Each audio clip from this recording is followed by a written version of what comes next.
மக்களே, நண்பர்களே, ஒட்டுமொத்தமாக தாம்பரவதி தாயின் அருந்தவ புதல்வர்களே, உங்கள் அனைவருக்கும் அன்பு வணக்கம். எல்லோருக்கும் தெரியும், 2023 டிசம்பர் மாதம் 17, 18, 19, 20 நாட்களில் நம்முடைய அன்னை தாம்பரவதி எப்படி பொங்கி வழிந்தால், இந்த ஊருக்குள் புகுந்தால் நம்மளுக்கெல்லாம் எவ்வளவு பெரிய இழப்புகளை ஏற்படுத்தினால், தாங்க முடியாத கடன் சுமையிலே நம்முடைய விவசாய பொருளை மக்கள் 2 கரைகளிலும், வடகரை தென்கரை, குறிப்பாக சிறுவைகுண்டம், நம்முடைய ஆழ்வார்த்தனடி, ஏரல், ஆத்தூர் பகுதி மக்கள், வேளாண்குடி மக்கள் எந்த அளவுக்கு பாதித்தார்கள் என்று எல்லோருக்கும் தெரியும். ஆனால் இதற்கு எதிராக 2024 ஜனவரி 11ஆம் தேதி கோட்டைக்கு சென்ற சென்னையில் மாண்புமிகு முதலமைச்சர் அலுவலகத்துக்குள்ளே சென்று இந்த பாதிப்புகளை ஈடுகட்ட வேண்டும், இந்த மக்களை கைதூக்கிவிட வேண்டும் என்று மனு கொடுத்த ஒரே தமிழன் நான் தான். பல பேருக்கு தெரியாது.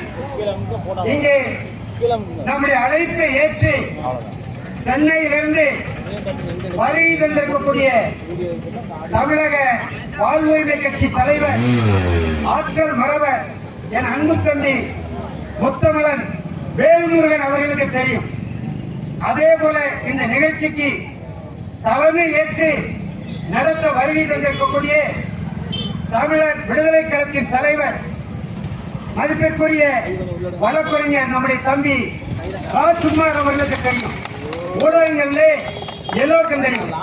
ஆனால் எந்த நடவடிக்கை இல்லை. வீட்டுக்கு 6000 ரூபாய் கொடுத்ததோட வேலை முடிந்து விட்டது என்றுதான் அரசு கருதி கொண்டிருக்கிறது. இந்த தோணித்துறையில உடைச்சது உழைப்பு, இந்த கடைகள் எல்லாம் மூழ்கியது. ஆனா இங்க ஏதாவது வேலை நடந்திருக்கிறதா என்றால் ஒரு வேலையும் நடக்கல.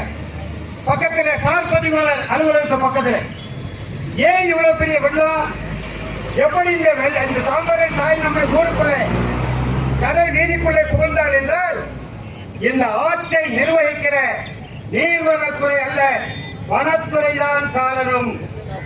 நடு ஆற்றுக்குள் நீங்க சிறுவைகுண்டம் வெள்ளைக்காரன் கட்டிய அணை 1986 முல்லை பெரியார் அணையும் சிறுவைகுண்ட அணை ஏக காலத்தில் கட்டப்பட்டது.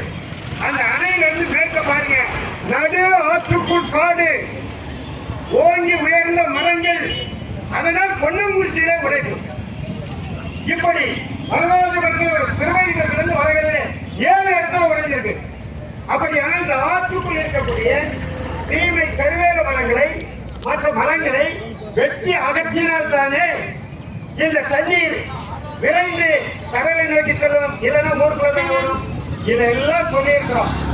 அதே போல இன்றைக்கு அருமை பெரியவர்களே, நண்பர்களே, தாம்பரபுரியில் எத்தனையோ நம்முடைய குடிமக்கள் பிறந்திருக்கிறோம், வளர்ந்திருக்கிறோம், வேளாண்மை செய்திருக்கிறோம், வளமான வாழ்க்கையை பெற்றிருக்கிறோம்.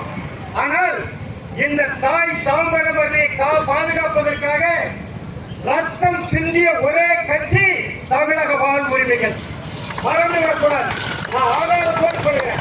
10 ஆண்டுகளுக்கு முன்னால இதே நம்முடைய தம்பி ஆற்றல் மரவன் வேல்முருகன் தலைமையிலே நம்முடைய விவசாயத்தை பாதுகாக்க வேண்டும், சிப்காட்டுக்கு, பன்னாட்டு தொழிற்சாலைகளுக்கு தண்ணீர் கொடுக்கக்கூடாது என்று பல்லாயிரக்கணக்கான பேரை திரட்டி கங்கை கொண்டாந்து போராட்டம் நடத்திய போது தடியடி, மண்டை உழைப்பு.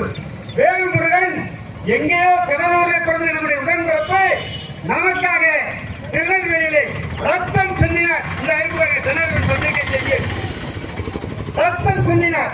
அப்படியானால் அவரை அழைத்துதானே இந்த ஆர்ப்பாட்டத்தை நடத்த வேண்டும்.